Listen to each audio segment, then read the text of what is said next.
Well, this afternoon we are privileged to be speaking with Dr. Barry Taylor of the University of Chester for the Post-Hole Meets York Seminars interview series.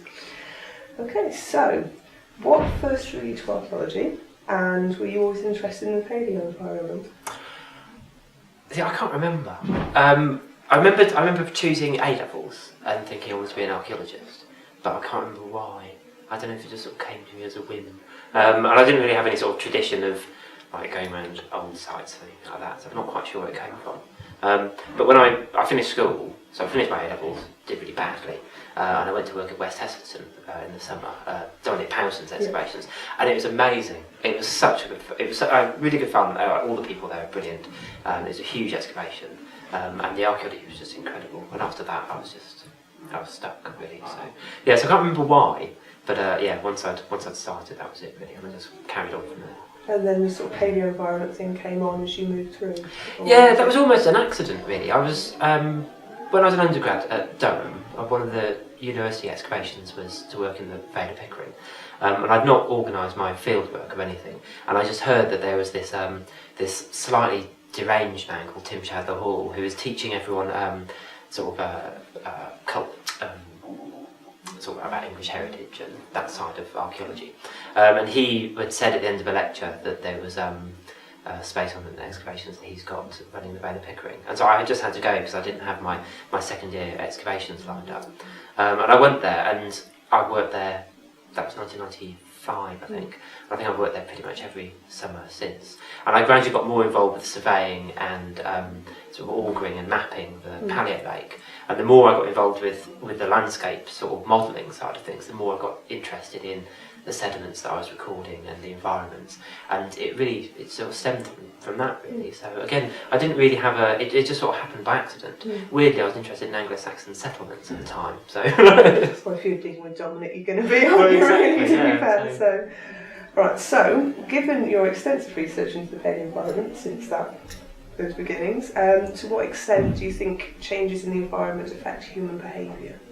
Well, I suppose at one level it's huge. So when the North Sea rose, everyone had to leave or drown. So you have those really huge levels of environmental change that people just have to, their actions are determined by them. There's the more subtle changes in the environment that I think people can either adapt to or to some extent almost ignore. There's changes in early Holocene woodland. People talk about them being these sort of massive changes in the way people use their landscape, and I'm not quite so sure. I think these things would be quite gradual and maybe over long time scales, like human behaviour might change. But I think on a human scale, I don't think people are really noticing much of a difference. So you have that sort of change in scale, and sometimes with archaeology, particularly with early prehistory, because you're looking at such long periods, it's really easy to think like, oh yeah, this change would have had a massive effect on people's lives, and to some extent, I think they wouldn't really notice. So there's the big events that would have an immediate impact, but sometimes I think when we look back, there are changes that we think are really significant and major, that in people's lifetimes, and even in sort of like their memories, that going back several generations, it wouldn't really have much of an impact. I think the problem is that I have no problem with the fact that environmental change can drive changes in human behaviour, but it's the sort of 1960s and 70s ideas that it was the sole determinant in the way that human culture sort of developed, and this idea that human culture is always adaptive to environmental change. That's what I've got more of a problem with, I think. So you're co-director of the recent excavations at Starcar and Flixton. Yep. How have your discoveries there advanced our understanding of the British Mesolithic? Well, as Chantal Canella says, the way we think about Starcar always seems to both reflect and then impact upon the way we see the Mesolithic as a whole. So it's inevitable that some of the things we have, because Starcar is so different to everything else, and that's such a large body of data, it's always going to sort of drive changes in the Mesolithic. Really, in terms of the last few years, I think the site is the fact the site is so big, the fact that we're getting structures at the site, and these really extensive timber trackways or platforms are looking at having a site on a scale that we don't really think about early Mesolithic society operating on. So big groups of people all working together, really investing in particular locations in the landscape. So rather than this whole idea of people just fleeting through the forest and just following migrating herds of animals, it looks like people are, they're there to stay, and they're there to stay over substantial periods of time. So it's an idea of the Mesolithic as not being this quite sort of simple and sort of basic period of time. This idea that these people are quite sophisticated. I mean, when we look at the carpentry, the level of sophistication with the antler working, and also sort of the cultural beliefs that are coming out of the deposition of barbed antler points, objects made from bone and antler, and then more recently, the last few excavations, whole animal carcasses. It's clear that there's really sort of quite meaningful patterns of deposition. So a whole range of ways in which I think just making early Mesolithic society seem much more sophisticated than maybe we've seen before. So would you say that the British Mesolithic was similar to sort of vertebral models seen in excavations such as Snaploppers and and then if people of the Mesolithic were more sedentary than traditionally we thought, basically, do you think they would have moved seasonally within defined boundaries? And if there are defined boundaries, how are those being marked? In terms of the Scandinavian Mesolithic, there's always been this tendency to sort of see Star-Carr within that model, and I think Britain's is noticeably different in the way it works. It's certainly not. It's certainly very different to the Ertebal style sites, I think, which are they're later, so there's the developments over time as well. In terms of sort of territoriality, it's a really tricky issue. Personally, I with the way we see Star-Carr and its size, and also the number of other sites around the lake, I'm not convinced that they move at all.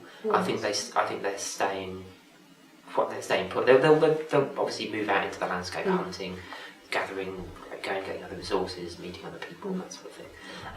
But I don't think that there's much. I personally don't think that there's seasonal sort of movement. I think that comes from that tradition of looking at ethnographic parallels and just putting that onto the Mesolithic wholesale.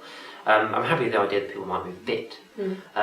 In terms of territoriality, again, it's really tricky to see within material culture. It's hard to see the idea that you've got clearly defined territories, and without knowing more about Mesolithic population levels, it's hard to say whether people are sort of static. But I do imagine that I've always thought that there's people probably around the lake who are people who live and sort of work and operate in that lake edge environment, going out in boats, thinking about how skilled you have to be to manufacture and use boats, the knowledge that would be required to be able to navigate yourself around that landscape would be completely different to the knowledge required to move around on the North York Moors, for example, where we know there's contemporary activity. So I would imagine there's people down in the lake looking up at the hills, talking about the weirdos on the hills, and there's a group of people up on the hills looking down at the bog hoppers down in the bog, and just basically, maybe meeting, hopefully on a friendly basis, but maybe like a site sort of just not fully appreciating the differences between them based on the environments they're in, I think. It's brilliant, because I've sort of, as a side thing, I've always sort of wondered why, if you found a site like Star-Carr, where basically all year round everything essentially comes to you, why you would then wander off. But that was just no, exactly. sort of thought that I had. I think it's so ingrained in us that hunter-gatherers move, and there's lots of examples of hunter-gatherers that don't move, and usually it's just because hunter-gatherers have been pushed into really, quite sort of marginal environments by farming communities. So all our encounters with hunter-gatherers are either they've already been pushed into zones, or they're in the process of being eliminated and exterminated. So I think their actions obviously usually change because of that. So we've all seen the images of the famous frontlets from Star-Carr, which suggest a totemic relationship between humans and animals, or hunters and their prey. So what prompted you to consider a similar relationship between people and plants? Jealousy. It was, just having to talk. I've got several friends who, Ben Elliott was doing all the work with Adler, friends who are zoo archaeologists, my wife's an osteologist looking at the Mesolithic, and they all say these amazing sort of stories with their material, and I just got these bags of half-rotten plant material, and I would say something more interesting too. But also it struck me because I got into it, I suppose, looking at the relationship between humans and their environment, And my PhD was partly based in the physical geography department, where they're all just die-hard processualists. They're archaeologists, but they have hypotheses, they test them. And I started thinking more about what it's like to live in these environments, the skills and knowledge, but also I visited a lot of wetlands, and it was just starting to look at the way that the physical interactions, like moving through wetlands and what it was like. And my supervisor referred to these as my musings, and he thought they were quite interesting, but didn't have any trouble with them. And then the more I started reading the ethnographies about animist groups and the interactions between humans and animals, I just kept coming up to references in the texts that talked about similar relationships with plants. And like I said in the talk the other week, my favourite one is this evil shrub that the Koyukon have, that the archaeologists who was working with them, he didn't see because nobody would show it to him. And I just love the idea of an evil shrub. And the more I got into it, the more you saw that these animist groups, it's not just animals, it's everything that can be animate and part of the world. And so it's really just sort of pursuing it from that point of view, really. And now I'm working with a friend who's a zoo archaeologist, and we're looking at the whole thing of plants, animals, humans are all just bound up in part of the world people inhabit. So whether it's thinking about these things having agency, but also just thinking about the encounters people have with plants. I mean, it's really sort of physical, moving through a forest, moving through reed beds, and it's they're quite sensuous and sort of visceral encounters, in the same way that encounters with animals are very sort of like physical. And so it's really just sort of pursuing it that way, and starting to see the world as like everything that's forming part of the world people live in, really. So, can you give us a brief overview of the archaeological evidence you've discovered that supports your argument for plants having sort of special status, and how would you differentiate between good and bad plants? That's a mean question. People don't have these ideas with evidence. It's thinking about so maybe sort of selective use of certain species where you can't necessarily see a technological or material reason for it. So I think in the Rhine-Meuse Delta there's differences in the wood that people are making fish traps out of, which isn't to do with the availability of local resources. It seems to be quite spatially distinct in different parts of that landscape. And it looks as if that different people are choosing to use different types of wood. Again, there doesn't seem to be a technological or a material reason for that, because different groups are choosing different species. So, and again, it's not about availability. So that would be an example. People starting to select species. I suppose it would be hard to see the bad plants because people would avoid them potentially. So again, maybe thinking about species that people don't use that are available in their landscape. So the selective use of species is, I think, the most direct evidence we're going to have. And one thing that's interesting about Star-Karr, for example, is they're not actually depositing wooden objects in these areas. So they're de-hafting, they're removing the plant components of spears and arrows and things like that, and axes. They're putting in the bits of animal remains, they're not putting in the plant components. So maybe that says something about the way that they have their interactions with plants, that it's not, certainly there's no need to deposit those objects in the same way as with animals. So there's obviously a difference in the way they perceive animals and plants. It doesn't mean that the plants themselves aren't significant. But also, even when people, some of it I suppose is just thinking about ethnography, but also thinking about how we think about things. So the fact that people might use a certain plant because it has certain material properties might also be very bound up in the way they see that plant. So, willow having sort of flexibility, being useful for sort of certain types of task, might then build into ideas about the plant itself. So it might not be thinking, we'll use willow because it's the properties of its cell structure are such. They might be thinking, willow is the bendy tree that has some sort of tensile strength that is useful. And it's pain relief as well. Yeah. So that elements in it as well, I suppose, that's useful for more than one thing. Well, that's it, the medicinal purposes of plants as well. I mean, that would be huge, like the fact that plants can heal. I mean, that would be a really important way of thinking about the way people perceive these plants. But in terms of hard evidence, it's always going to be quite difficult, I think. And you've stated an interest, you mentioned ethnography as well there. and you stated an interest in how modern day hunter-gatherers perceive their environments, and you do use ethnographic data in your research. How far do you think the study of hunter-gatherer groups in the present day can aid our understanding of the past, and how do you, or what safeguards do you use to ensure that the data you get is accurate?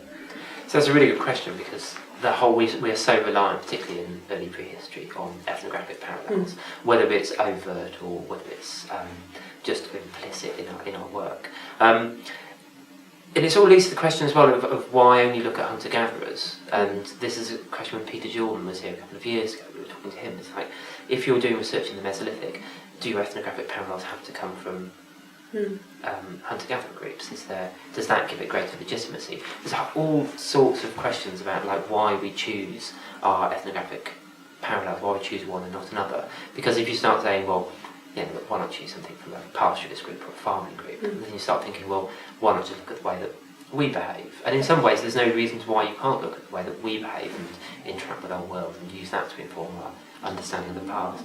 I suppose ultimately, everything we say has got to be backed up by archaeological data, not ethnographic parallels. So we can use the ethnography to inform our understanding. We can use it as inspiration for thinking about how these societies work. But there's always a thing, even if you're looking at an historical account of a hunter-gatherer group who is in every way identical to the Mesolithic, you still have to remember that you've got 10, 11,000 years separating it. It's unlikely these cultures are going to be the same. So I think as a source of inspiration, it's fine. But ultimately what we say has to be grounded in archaeological data. You have an interest in seafaring communities, and you mentioned the rise of the North Sea earlier on. Do you think that the ability to navigate large stretches of water became more important in the Mesolithic era? And is there evidence for a changing relationship with the sea and sort of large bodies of water during that era? I don't know about a changing relationship. There's definitely a sort of clear, strong relationship, particularly when you look at the west coast of Scotland, the Hebrides, and increasingly the work's been doing, the discoveries on the Isle of Man as well. Right, obviously these are maritime communities, just nipping between these islands. They're doing quite substantial sea crossings. I mean, there's even ideas now that Scotland is being colonised by groups who are coming from, like, sailing around the North Sea plain, around the top of Scotland and coming into sort of the west, into the Hebrides. Anyway, so like potentially quite dangerous stretches of water, presumably in dugout canoes, which aren't the most stable of boats. I think they're obviously just, they're incredible in terms of their sort of seamanship. They're really sort of accomplished sailors. I don't know if there's really a changing relationship between the sea as a general development, but the work that, well, certainly in terms of the North Sea, the way that landscape changes, the way the sea rises, you have constantly sort of evolving maritime technologies and skills as people got used to different currents, different depths of water and so on. On the west coast of Scotland, Karen Wicks and Stephen Marden has published a paper where they've talked about the effects of the 8.2K event and potentially the Sturika slide, which in terms of using radiocarbon dates, modelled radiocarbon dates as a proxy for human population, there seems to be a massive collapse in population at the time of the 8.2K event, possibly related as well to the Sturika slide. And if you think about the effect that would have on maritime communities, I mean, their point is that it essentially depopulates the west coast of Scotland. So people's relationship there in the sea is certainly changing in response to these catastrophic events. So it doesn't necessarily sort of develop through the Mesolithic, but there is certainly going to be the ways that both those environments are changing on both sides of Britain is going to have an effect on people's relationship with the sea. And we now have the technology and scientific techniques to recreate past landscapes and environments. Do you think there's anything missing from our scientific analysis of the past, and what questions would you like answered? I think being able to model spatial patterns of vegetation, that's the thing that's still missing. And whether we'll ever get to a human scale sort of mapping of vegetation, I don't know. The limitations of things like pollen and macrofossils in terms of saying exactly what plants are growing in areas is always going to be quite tricky.